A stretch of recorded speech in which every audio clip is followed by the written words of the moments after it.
नमस्कार साथियों। जैसा कि आप जानते हैं कि आपकी ज्योग्राफी क्लास आज से स्टार्ट हो रही है। 2 दिन किसी कारणों से स्टार्ट नहीं हो पाई क्लास की। तो देखिए, अगर ऐसे पढ़ाया जाएगा तो टाइम बहुत ज़्यादा लगेगा। तो मेरा ये टारगेट रहेगा कि आपको 10 से 15 मिनट के अंदर एक पार्ट का पूरा रिवीजन दिया जाए, क्योंकि एग्जाम का टाइम है और एग्जाम के टाइम में यही होता है कि 10-15 मिनट में रिवीजन हो जाए किसी एक पार्ट का, तो वो बहुत बढ़िया है। तो देखो, मैंने वो ही महत्वपूर्ण क्वेश्चन आपके लिए लेके आ रहा हूँ जो एग्जाम की दृष्टि से महत्वपूर्ण हो सकते हैं। तो देखिए, सबसे पहले हमारा जो पहला पार्ट है मानव भूगोल प्रकृति व विषय क्षेत्र, इसके अंदर 4 चीजें हैं, क्योंकि इससे 2 नंबर के क्वेश्चन आएंगे। एक नंबर के क्वेश्चन है, एक वस्तुनिष्ठ, यानी वस्तुनिष्ठ का मतलब होता है अभ्यास वाला क्वेश्चन, ठीक है। और एक लघुरात्मक मतलब 1 नंबर का छोटा प्रश्न आएगा। जैसे ये आ जाए कि रेड जेल के अनुसार मानव भूगोल की क्या परिभाषा है, ब्लास के अनुसार, सैंपल के अनुसार क्या परिभाषा है। तो देखो, उसको देखते हैं। सबसे पहले हम देखते हैं ज्योग्राफी, क्योंकि हम ज्योग्राफी पढ़ रहे हैं तो उसका मतलब क्या आता है। देखो, एक मतलब होता है इसका जियो और एक और होता है ग्राफोज, यानी ये 2 भागों में विभाजित होती है, जियो और ग्राफोज। यानी जियो का मतलब होता है पृथ्वी और ग्राफोज का मतलब होता है वर्णन करना, यानी संपूर्ण पृथ्वी का वर्णन करना ही क्या है, ज्योग्राफी है। फिर उसके बाद में देखते हैं, देखो इस ज्योग्राफी के में 2 नाम में बहुत कंफ्यूज होता है, एक जनक और एक नामकरण। जो इसका जनक माना जाता है वो हिकेटियस माना जाता है, और इसका नामकरण रखा था इरेटोस्थनीज। और दूसरी बात आपको ये याद रखना है कि मानव भूगोल का जनक और नामकरण भी किसने दिया था, इरेटोस्थनीज। तो इसमें कंफ्यूज मत होना। अगर आपको सिर्फ भूगोल का पूछे कि भूगोल का जनक कौन है, तो आपको बताना है हिकेटियस, और इसका नामकरण कौन दिया था, इरेटोस्थनीज। और मानव भूगोल का जनक और नामकरण किसने दिया था, इरेटोस्थनीज। फिर उसके बाद में देखो, इसको 2 भागों में बांटा जाता है भूगोल को, एक भौतिक भूगोल और एक मानव भूगोल। तो मानव भूगोल के बारे में हम पढ़ेंगे जो मानव से संबंधित है। देखो, एक कभी कभी क्वेश्चन आ जाता है कि मानव भूगोल में शामिल है, मानव भूगोल में शामिल है, ठीक है। तो मानव भूगोल में कौन कौन है, एक तो मानव वह धरातल, अगर आपको धरातल याद नहीं रही तो धरती, ये दोनों क्या है, मानव भूगोल में शामिल है। तो देखो, आगे हम बात करते हैं। सबसे पहले हम परिभाषा की बात करते हैं। तो देखो, इसमें 3 परिभाषाएं हैं। रेड जेल के अनुसार देखो, एग्जाम की दृष्टि से आपको बस इतना याद रखना है कि मानव व धरातल के बीच का अध्ययन, मानव व धरातल के बीच का अध्ययन, ये किसने कहा, रेड जेल ने। और सैंपल ने क्या कहा, अस्थिर पृथ्वी व क्रियाशील मानव के बीच अध्ययन, यानी ये पृथ्वी है, ये अस्थिर है, और इस पर जो कार्य कर रहे हैं वो मानव, वो उनका अध्ययन क्या है, मानव भूगोल। और ब्लास ने क्या कहा, हमारी पृथ्वी को नियंत्रित करने वाले भौतिक नियम, यानी जो हमारी पृथ्वी को नियंत्रित करते हैं, जैसे वर्षा, जल, मिट्टी, ठीक है, पेड़ पौधे, मानव, ये सभी नियंत्रित करने वाले नियम है, वही क्या है, मानव भूगोल है। उसके बाद में देखो, ज्योग्राफी के अंदर 3 विचारधाराएं महत्वपूर्ण मानी जाती है। एक पर्यावरणीय निश्चयवाद, जिसे निश्चयवाद के नाम से जाना जाता है, दूसरा संभववाद, और तीसरा नव निश्चयवाद। देखो, इसके बारे में मैं आपको एक शॉर्टकट ट्रिक बता देता हूँ कि किस प्रकार से अगर आपको एक भी याद हो गई तो ये तीनों याद हो जाएगी। देखिए, रेड जेल ने क्या कहा, जो पर्यावरणीय निश्चयवाद का भूगोल का जनक कौन था, रेड जेल। इसने क्या कहा, मानव प्रकृति का दास है, वह अपनी इच्छा के अनुसार कार्य नहीं कर सकता। कि रेड जेल ने क्या कहा कि मानव प्रकृति का दास है, वह अपनी इच्छा के अनुसार कार्य नहीं कर सकता। बस इसका उल्टा कर देना है, इसका उल्टा करते ही ये संभववाद की परिभाषा बन जाएगी। ब्लास मोदी ने क्या कहा, प्रकृति मानव की दास है, अपनी इच्छा के अनुसार कार्य कर सकता है। देखो, अपनी इच्छा के अनुसार कैसे, जैसे उसमें भवन निर्माण कर सकता है, उद्योग कर सकता है, कृषि कार्य कर सकता है, ठीक है, इत्यादि। ये सब क्या है, अपनी इच्छा के अनुसार कार्य कर सकते हैं, ठीक है। तो इसका उल्टा करते ही क्या हो जाएगा, देखो इसमें क्या है, मानव प्रकृति का दास है, इसमें प्रकृति मानव की दास है, उसे उल्टा ही करना है। इतने में 2 परिभाषा ये याद होगी। और तीसरा है नवनिश्चयवाद या रुको व जाओ सिद्धांत। तो इसके बारे में, इसका इन दोनों का मिक्स ही क्या हो जाएगा, ये हो जाएगा। देखिए कैसे,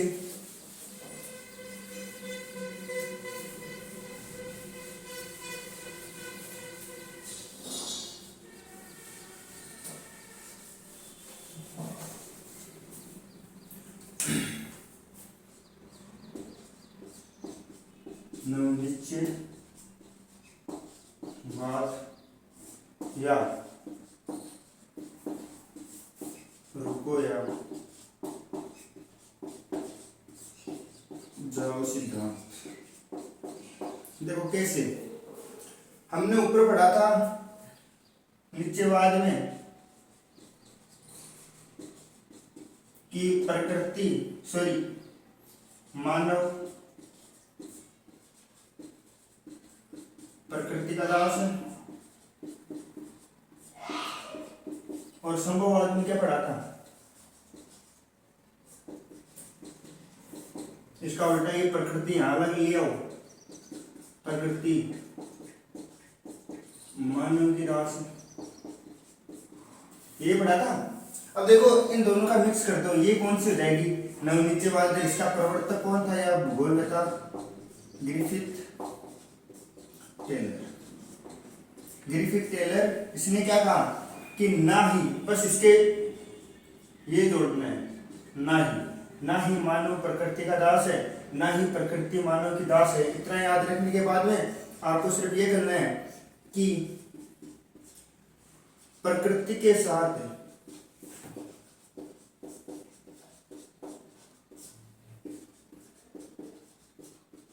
सामंजस्य स्थापित करके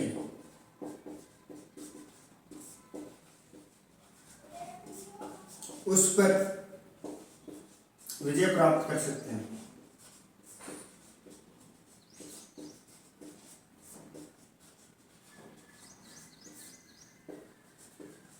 ये नवनिश्चयवाद की परिभाषा हो गई, और इसको दूसरा नाम क्या दे दिया, रुको या जाओ सिद्धांत। यानी इसका मतलब क्या हो गया, देखो मतलब समझना, जैसे ट्रैफिक की लाइट होती है, लाल, पीला और हरा, यानी लाल रुकने का संदेश देती है, पीला हरे तैयार होने का संदेश देती है, और हरा चलने का संदेश देती है। उसी प्रकार कि हमें पृथ्वी के नियमों को समझकर उस पर भलीभांति तैयार होकर हमें उस पर कार्य करने की क्षमता प्रदान करते हैं। एक है रुको या जाओ सिद्धांत या नवनिश्चयवाद। तो इसका नवनिश्चयवाद का जनक कौन था, रेडजेल, और इसका ब्लास। देखो परीक्षा में सबसे ज्यादा प्रश्न पूछे जाते हैं नवनिश्चयवाद से, क्योंकि ये परिभाषा कंफ्यूज करती है बहुत सी कि मानव प्रकृति का दास है, प्रकृति मानव की दास है। ये दोनों तो निश्चयवाद और संभववाद की होती, लेकिन इसके आगे ना ही लगाते ये किसकी हो जाएगी, नवनिश्चयवाद की। देखो अब हमने दो चीज पढ़ ली, एक परिभाषा और एक विचारधारा। अब आगे हम पढ़ेंगे समय के साथ भूगोल में किस प्रकार के बदलाव हुए, और इसके क्षेत्र और उपक्षेत्र, क्षेत्र व उपक्षेत्र।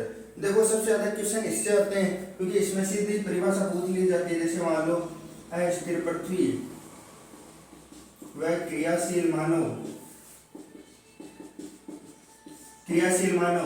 यह परिभाषा किसने दी, ठीक है।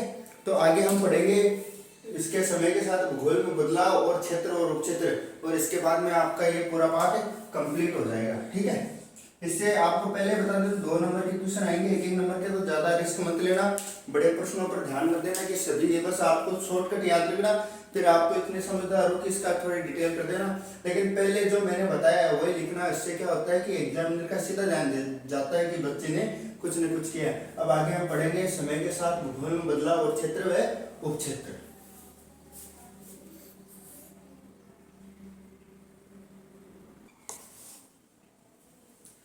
देखिए अब हमने परिभाषा और विचारधारा के बारे में पढ़ लिया। तो परिभाषा 3 परिभाषा है और 3 ही क्या है, विचारधारा।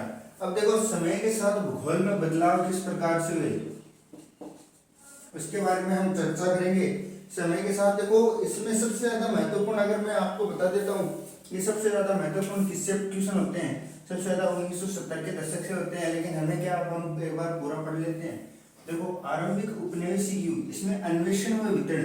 देखो अन्वेषण का मतलब यहाँ हो जाता है खोज, यानी इस समय भूगोल में, जब भूगोल की शुरुआत हुई तो भूगोल में नए नए क्षेत्रों की खोज होने लगी। फिर दूसरा आया उत्तर औपनिवेशिक युग। इसमें क्या प्रदेशों का विश्लेषण, यानी जैसे मान लो ये भारत है, देखो मैं यहाँ पर कर देता हूँ, जैसे मान लो ये भारत है, ये भारत है, तो इस मान लो भारत की खोज होगी आरंभिक औपनिवेशिक युग में। दूसरा प्रदेश, मान लो इसके जो प्रदेश है, ठीक है, जैसे मान लो राजस्थान हो गया, गुजरात हो गया, महाराष्ट्र हो गया, इनकी क्या हो गया, इनका विश्लेषण किए किस प्रकार है। फिर तीसरी आई अंतर युद्ध की अवधि 1930 का दशक, यानी क्षेत्र, यानी इस राजस्थान के अंदर जो क्षेत्र है उनका विश्लेषण करने लगे, ठीक है। फिर चौथी 1950 से 1960 का दशक, इसमें स्थानीय संगठन, यानी स्थानीय संगठन का मतलब यहाँ हो जाता है कि कंप्यूटर से संबंधित कार्य होने लगे।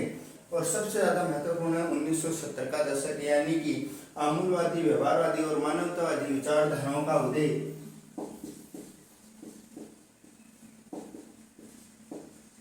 ये कब हुआ, 1970 के दशक में। और अंतिम है 1990 का दशक, यानी भूगोल में उत्तर आधुनिक काल। इसका मतलब ये हो गया कि नए नए परिवर्तन, नए परिवर्तन। ये मानो समय के साथ भूगोल है, तो उसमें सबसे ज्यादा ये पूछ लिया जाता है कभी कभी एमएसएड में कि निम्न में से 1970 के दशक में शामिल नहीं है। मान लो ये 3 दे दिए, एक नहीं दे दिया, मान लो एक ये स्थानीय संगठन दे दिया, तो इनमें से पहचानना है कि 1970 के दशक में कौन सा नहीं था। फिर आगे देखो, आगे है भूगोल के क्षेत्र। क्षेत्र देखो, इसमें दो ही महत्वपूर्ण है सबसे ज्यादा, एक सामाजिक भूगोल, एक आर्थिक भूगोल। पूरा पढ़ने की कोई आवश्यकता नहीं है, बस आपको यह याद रखना है कि सामाजिक भूगोल के क्षेत्र में कौन कौन से उपक्षेत्र है और आर्थिक भूगोल में उपक्षेत्र कौन कौन से है। देखो मैं आपको एक शॉर्टकट बता देता हूँ कि मनुष्य से जितने भी संबंधित है वो किसमें आएंगे, आर्थिक भूगोल में। देखो कैसे, सामाजिक भूगोल में देखो व्यवहारवादी भूगोल, सामाजिक कल्याण का भूगोल, अवकाश का भूगोल, सांस्कृतिक भूगोल, लिंग भूगोल, ऐतिहासिक भूगोल और चिकित्सा भूगोल। और देखो इसमें सामाजिक भूगोल में ये पूछ लेते हैं कि सामाजिक भूगोल के कोई 3 उपक्षेत्र बताइए, क्योंकि एक ही नंबर का क्वेश्चन आएगा तो ज्यादा नहीं पूछेगा आपका, तो 3 या 4 याद कर लो। और इसमें आर्थिक भूगोल में देखो जैसे मनुष्य संबंधित संसाधन हो गए, कृषि, उद्योग, विपणन या व्यापार बोल सकते हो आप इसको, पर्यटन और अंतरराष्ट्रीय व्यापार, ये किससे संबंधित हो गए, मनुष्य से संबंधित हो गए। और चौथा है राजनीतिक भूगोल, निर्वाचन व सैन्य। निर्वाचन मतलब हो गया मतदान से, और सैन्य का मतलब हो गया सेना से संबंधित, ठीक है। और फिर नगरीय आवास और जनसंख्या, इसमें कोई उपक्षेत्र नहीं है इनके, तो ये याद करने की कोई आवश्यकता नहीं है, आप ये दोनों याद कर लो। और इसमें 1970 का दशक। अब देखो, अब याद करने के योग्य क्या है मैं आपको बता देता हूँ कि आपको क्या क्या याद करना है, ठीक है। ये पहला पार्ट आपका कंप्लीट होता है, इसमें क्या क्या याद करना है। देखो इसमें मेन जो चीजें हैं, जो सबसे ज्यादा पुटअप होती है, वो मैं आपको बता देता हूँ।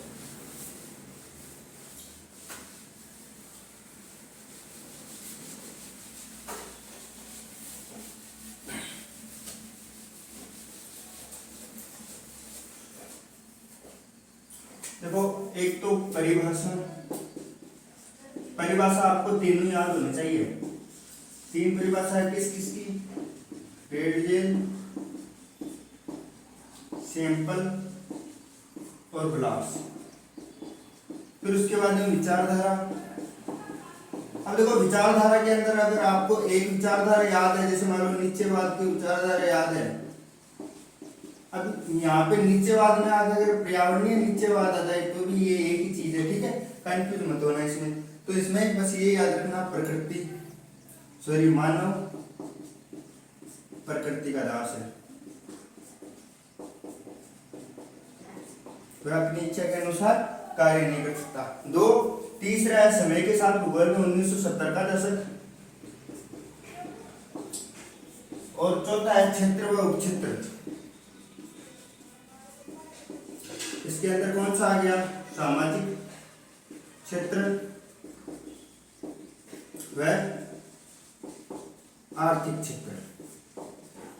बस ये आपका पूरा पाठ हो गया। 1+1 यानी 2 नंबर में से आपके 2 नंबर ये पक्के हो गए, अगर आपने ये इन चीजों पर थोड़ा सा ध्यान दे लिया।